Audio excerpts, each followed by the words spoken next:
Hi అండి. నెల రోజుల వరకు నిల్వ ఉండే పచ్చడి అయితే చేస్తున్నానండి. ఈ పచ్చడి కోసం అయితే మా వారు అయితే చూడండి ఎన్ని చేపలు అయితే తీసుకొచ్చారో. ఈ చేపలు అయితే చిన్న చిన్న చేపలు కాదంట, 26 కేజీలు ఉండే చేప అంటండి. ఇది 26 కేజీలు ఉండే చేప మీరు ఎప్పుడైనా చూసారా? నేనైతే ఎప్పుడు చూడలేదండి. ఇంత పెద్ద పెద్ద చేపలు అయితే ఏ టైంలో వండుకుంటారో తెలుసా మీకు? నాకైతే పెళ్ళిళ్ళకైనా ఫంక్షన్లకైనా ఆ టైంలోనే అయితే వండుకుంటారండి. నాకైతే తెలిసిన మట్టుగా అయితే ఆ టైంలోనే వండుకుంటారు. మనకైతే ఎనీ టైం దొరకవు కదా, ఏదో టైంలో దొరుకుతాయి. ఈ టైంలో దొరికాయని మా వాళ్ళు అయితే ఒకరొక్కరు 2 కేజీలు 3 కేజీలు అయితే తీసుకున్నారంట. మా వారు కూడా మాకైతే కొన్ని చేపలు అయితే తీసుకొచ్చారు. ఈ కొన్ని చేపలు తీసుకొచ్చారు కదా, టేస్ట్ అయితే బాగుంటుంది. ఇంత పెద్ద చేప కాబట్టి పచ్చడి అయితే పెడదామని చెప్పి నేనైతే పచ్చడి పెడదామని అయితే ఇవి ముక్కలు అయితే కోస్తున్నానండి. మా వారు తెచ్చేటప్పుడే కొంచెం పెద్ద సైజు ముక్కలు అయితే తీసుకొచ్చారు. దాన్ని చిన్న చిన్న ముక్కలు కట్ చేయాలి కదా అని చెప్పి నేను చిన్న చిన్న ముక్కలు అయితే కట్ చేస్తున్నానండి. పచ్చడి పెట్టే విధానం ఎక్కడ మిస్ అవ్వకుండా మన వీడియో మొత్తం చూడండి. వీడియోలోకి వెళ్ళే ముందు మన ఛానల్ ఇదే మొదటిసారి చూస్తే ప్లీజ్ సబ్స్క్రైబ్ చేసుకోండి. పచ్చడి ఎక్కువ రోజులు నిల్వ ఉండాలంటే కొన్ని పద్ధతులు పాటించి పచ్చడి అయితే పెట్టాలండి. ముఖ్యంగా చేపలు అయితే చిన్న చిన్న ముక్కలు కట్ చేయాలి. పెద్ద చేప ముక్కలు అయితే కట్ చేయకూడదు. పెద్ద చేప ముక్కలు అయితే అస్సలు నిల్వ ఉండదండి. ఇలా చిన్న ముక్కలు కట్ చేసి దాన్ని ఉప్పు కారం వేసి బాగా క్లీన్ చేసి ఎండలో అయితే 1 గంట 2 గంటలు అయితే ఆరబెట్టాలి. అలాగైతే నిల్వ ఉంటుందండి. నీరు లేకుండా ఉంటుంది కాబట్టి నిల్వ అయితే ఉంటుంది. నేనైతే ఇలా చిన్న చిన్న ముక్కలు కట్ చేసానండి. ముక్కలన్నీ కట్ చేసి కొంచెం ఉప్పు కారం వేసి ముందే క్లీన్ చేసుకున్నాను. క్లీన్ చేసుకుని అన్నీ చూడండి ఈ విధంగా వచ్చాయి. దీన్ని అయితే టేస్ట్ సరిపోయేంత పసుపు అయితే వేసుకున్నాను ముందుగుంటానా. పసుపు వేసేసుకున్న తర్వాత ఇంకా కొంచెం టేస్ట్కి సరిపోయేంత సాల్ట్ కూడా వేసేసుకున్నాను. సాల్ట్ తర్వాత కొంచెం కారం కూడా వేసుకోవాలని ఇంకా కొంచెం కారం కూడా వేసేసి ముక్కలకు మొత్తం బాగా పట్టేటట్లయితే బాగా కలిపేసుకున్నానండి. కొంచెం ఎక్కువసేపే కలపాలి, కొంచెం ఎక్కువ ముక్కలు కాబట్టి అందుకని నేనైతే బాగా అటు ఇటుగా కలిపాను. లేకుంటే సాల్ట్ అయితే ముక్కలకు పట్టదండి. కొంచెం ఎక్కువసేపే ఇలా కలుపుతూ పెట్టాలి. ఇలా కలిపేసుకున్న తర్వాత 5 నిమిషాలు అయితే పక్కన పెట్టాను. సాల్ట్ కారం అన్నీ కలిసిపోయేటట్లు ఉండాలని ఒక 5 నిమిషాలు అయితే పక్కన పెట్టానండి. 5 నిమిషాలు పక్కన పెట్టిన తర్వాత ఇంక ఎండలో అయితే ఆరబెట్టేసుకున్నాను. ముక్కలు బాగా నీరు పోయేటట్లయితే ఆరబెట్టేసుకున్నాను. ముక్కలు అయితే ఆరి లోపల ఇక మసాలా అయితే ప్రిపేర్ చేసుకుందామండి. ఇక మసాలా కోసం ఏమేమి చేశానో చూపిస్తాను. కొన్ని ధనియాలు, కొంచెం జీలకర్ర, కొంచెం ఆవాలు, కొంచెం మెంతులు అయితే తీసుకొని నేనైతే అటు ఇటుగా ఫ్రై చేసుకున్నాను. ఇలా ఫ్రై చేసుకోవాలండి. పచ్చడికి అయితేనే ఇలా ఫ్రై చేసుకొని తీసేసుకొని పక్కన అయితే వేరే ప్లేట్లో అయితే వేసేసుకున్నాను. వేరే ప్లేట్లో వేసేసుకున్న తర్వాత బాగా చల్లారిపోయిన తర్వాత అయితే మిక్సీ పట్టేసుకోవాలండి. మిక్సీ పట్టేసుకొని అన్నీ ఏనకానికే తీసుకోవాలి. అన్నీ కలిపేసుకొని ఇంకా ఫ్రై చేసుకొని మిక్సీ అయితే అన్నీ పట్టేసుకోవాలి. మసాలా మిక్సీ అయితే పట్టేసుకొని వేరే బౌల్లో అయితే వేసేసుకున్నాను. ఇంకా ముఖ్యంగా అల్లం వెల్లుల్లిపాయ పేస్ట్ ఉంది కదా, అల్లం వెల్లుల్లిపాయ పేస్ట్ కూడా మిక్సీ పట్టేసుకోవాలి. దీంట్లో అయితే అస్సలు వాటర్ అయితే వేయకూడదండి. కొంచెం ఆయిల్ అయితే వేసి కొంచెం మిక్సీ కదలకంటూ ఉంటుంది కదా, అందుకే ఆయిల్ వేసి నేనైతే మిక్సీ అయితే పట్టుకొని అది వేరే బౌల్లో వేసేసుకున్నానండి. వేరే బౌల్లో వేసేసుకొని పిక్క లేకుండా చింతపండు అయితే తీసుకున్నాను. చింతపండులోని వాటర్ వేసి మనం ఎక్కువసేపు పిసుకలేం కాబట్టి దాన్ని కూడా కొద్దిసేపు అయితే పిక్క లేకుండా తీసేసుకొని నానబెట్టేసుకొని దాన్ని కూడా మిక్సీ అయితే పట్టేసుకున్నాను. మిక్సీ పట్టేసి లోపల అయితే ఇంకా మనం ఆరబెట్టుకున్న చేప ముక్కలు ఉన్నాయి కదా, ఇవైతే బాగా అయితే ఆరిపోయండి. ఇవి ఆరిపోయి తీసుకొచ్చేసానండి. చూడండి ఏ విధంగా వచ్చాయో. దీన్ని అయితే ఫ్రై చేసుకోవాలి కదా, ఫ్రై చేయడానికి అయితే చూడండి ఏ విధంగా వచ్చాయో. ఈ విధంగా ఉన్నాయి అయితే ఫ్రై చేసుకోవాలి.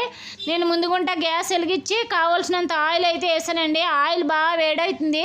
వేడైపోయిన తర్వాత ఇక ఎండబెట్టుకున్న చేప ముక్కలు ఉన్నాయి కదా, ఈ ముక్కలు కొన్ని వేసి అయితే ఇలా ఫ్రై చేసుకోవాలండి. అంటే ఎక్కువ నూనెలోనే దేవేటట్లయితే ఎక్కువ ఆయిల్ వేసుకోవాలి. నేనైతే ఎక్కువ ఆయిలే వేసుకున్నాను. ఆయిల్లోనే దేవుకునేటట్లయితే ఫ్రై చేసుకోవాలి. కొంచెం ఆయిల్ వేసుకొని అటు ఇటుగా ఫ్రై చేయకూడదు. ఎక్కువ ఆయిల్ వేసుకొని ఇలాగైతే ఫ్రై చేసుకుంటే టేస్ట్ అయితే మామూలుగా ఉండదు. అందుకోసమే నేను ఎక్కువ ఆయిల్ వేసి ఫ్రై చేశాను. కొన్ని ఫ్రై చేసి తీసేసుకున్నానండి. ఇంకో కొన్ని అయితే ఉన్నాయి, అవి కూడా రెండోసారి ఫ్రై చేసేద్దామని అవి కూడా వేసేసానండి. అవి కూడా వేసేసిన తర్వాత ఇలాగే రెండోసారి కూడా కొంచెం గట్టిగా వేయకూడదు, కొంచెం మెత్తగా వేయకూడదు, కొంచెం అటు ఇటుగా ఉండేటట్లయితే ఫ్రై చేసుకోవాలి. ఇవన్నీ అయితే బాగా అయితే ఫ్రై చేసుకున్నానండి. ఫ్రై చేసుకున్న తర్వాత చూడండి ఏ విధంగా వచ్చాయో. ఇవన్నీ బాగా ఫ్రై అయిపోయిన తర్వాత ఈ విధంగా వచ్చాయి నాకు. ఈ వచ్చిన చేప ముక్కలు అయితే చూడండి ఎంత టేస్ట్గా అయితే ఉన్నాయో, ఎంత బాగున్నాయో చూడడానికి. ఈ ముక్కలు ఈ ముక్కలు అయితే పక్కన అయితే పెట్టేసుకున్నానండి. పక్కన పెట్టేసుకొని ముక్కలు అయితే బాగా చల్లారిపోనివ్వాలి. ఈ చల్లారిపోయి లోపల ఇదే ఆయిల్ ఉంది కదా, ఈ ఆయిల్లోని మనం దంచి పెట్టుకున్న అల్లం వెల్లుల్లి పేస్ట్ ఉంది కదా, ఈ పేస్ట్ కూడా ఇదే ఆయిల్ వేసి కొంచెం సేపు అయితే ఉడికించాలి. అల్లం వెల్లుల్లి పేస్ట్ పచ్చివాసన పోయే వరకు బాగా ఉడికించాలండి. దాంట్లో కొంచెం వాటర్ కూడా ఉంటుంది కదా, ఈ వాటర్ కూడా బాగా దగ్గరికి లాగేసేటట్లు కొద్దిసేపు అయితే ఉడికించాలి. ఉడికించిన తర్వాత ఈ విధంగా వచ్చింది కదా, ఈ విధంగా వచ్చిన తర్వాత మనం తెంచిపెట్టుకున్న చింతపండు రసం కూడా ఉంది కదా, ఈ రసం కూడా దీంట్లోనే వేసి బాగా ఉడికించాలి. ఇది కూడా పచ్చివాసన పోయేటట్లు ఉడికేయాలి. అల్లం వెల్లుల్లి పేస్ట్ చింతపండు రసం బాగా అటు ఇటుగా కలుపుతూ ఉడికించాలండి. ఉడికించిన తర్వాత దీంట్లోకే టేస్ట్ సరిపోయేంత సాల్ట్ అయితే వేసుకోవాలి. ముందు అయితే మనం చేప ముక్కల్లో వేసుకున్నాం కదా, కొంచెం ఈ అల్లం వెల్లుల్లి పేస్ట్కే సరిపోయినంత సాల్ట్ అయితే వేసుకోవాలి. లేకుంటే కొంచెం ఉప్పుగా కూడా అయిపోవచ్చు, అందుకని దీనికి సరిపోయినంత మాత్రమే వేసుకోవాలి. ఇంక ఇది కూడా వేసేసుకొని దీంట్లోకి టేస్ట్ కలిసిపోయేటట్లయితే కొంచెం సేపు అయితే అటు ఇటుగా ఉడికించేసుకోవాలి.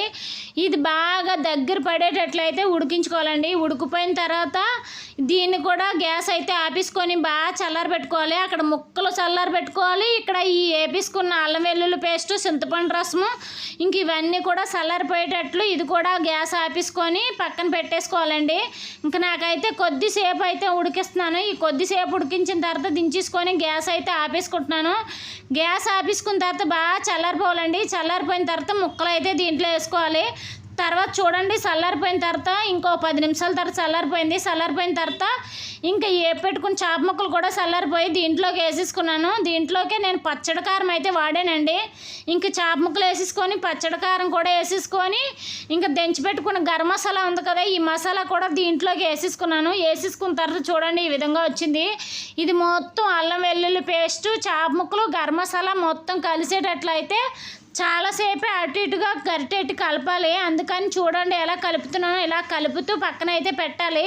ఈ కలిసిపోయిన తర్వాత పక్కన అయితే పెట్టానండి. కొంచెం ఆయిల్ అయితే తక్కువ అయిపోయింది, అందుకోసమే నేను పక్కన అయితే పెట్టేసుకున్నాను. వేరే కళాయి అయితే పెట్టుకున్నానండి. వేరే కళాయి అయితే పెట్టుకొని కొంచెం ఆయిల్ అయితే వేసుకున్నానండి. కొంచెం ఆయిల్ వేసుకొని ఆ ఆయిల్లోనే ఎల్లిపాయలు అయితే కొంచెం బాగా ఫ్రై చేశాను.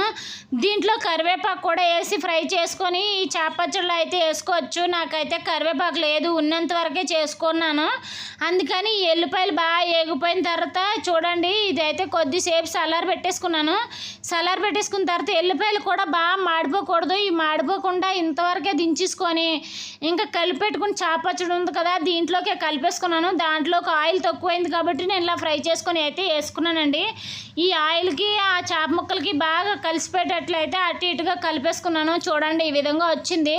చాలాసేపే కలుపుతూ ఉండాలి, ఎందుకంటే ఆయిల్ తక్కువైంది కాబట్టి ఇలా కలుపుతూ ఉంటే మొత్తం ఈ ఆయిల్ మొత్తం కారము మొత్తం అన్నీ అయితే పడుతుంది. ఈ విధంగా వచ్చింది పచ్చడి. ఈ విధంగా వచ్చిన పచ్చడి చూడండి చాలా అంటే చాలా టేస్ట్గా వచ్చింది.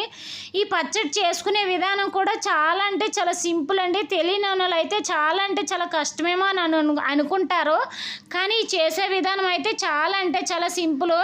ఇది ఒక 1 నెల రోజుల వరకు నిలువ ఉండాలంటే వేరే బాక్స్లో అయితే పెట్టుకోవాలి. నా దగ్గర అయితే కరివేపాకు లేదు కాబట్టి వేసుకోలేదు, ఉన్నంత వరకే చేసుకున్నాను.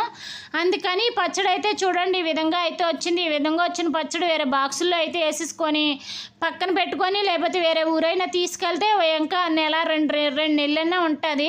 ఇంక ఈ పచ్చడి అయితే ఈ విధంగా వచ్చింది కదా, దీన్ని అయితే వేరే బౌల్లో అయితే వేసేసుకుంటున్నాను. చూడండి ఇలా బాగా చల్లారిపోయిన తర్వాత వేరే బౌల్లో అయితే వేసేసుకొని ఎన్ని రోజులు కావాలంటే అన్ని రోజులు, ఒక 2 రోజులు 3 రోజులు బయటను పెడితే మొత్తం ఆయిల్ కారము మొత్తం అన్నీ అయితే ఇంకిపోతాయి. ఇంకా తర్వాత మనకి ఎన్ని రోజులు కావాలంటే అన్ని రోజులు బయటను పెట్టుకున్న నిల్వ ఉంటుంది, ఇంకా ఫ్రిడ్జ్లో పెట్టుకున్న అయితే నిల్వ ఉంటుంది. ఫ్రిడ్జ్లో పెట్టుకుంటే ఇంకా ఎక్కువ రోజులు నిల్వ ఉంటుందండి. ఫైనల్గా మన పచ్చడి అయితే ఈ విధంగా వచ్చింది. మన పచ్చడి ఎలా ఉందో కామెంట్ బాక్స్లో కామెంట్ చేయండి. మన వీడియో ఇంతవరకు చూసినందుకు ఒక లైక్, ఒక సబ్స్క్రైబ్ ఇవ్వండి. ప్లీజ్ సపోర్ట్ చేసి సబ్స్క్రైబ్ చేసుకోండి. Bye bye, thank you. Subscribe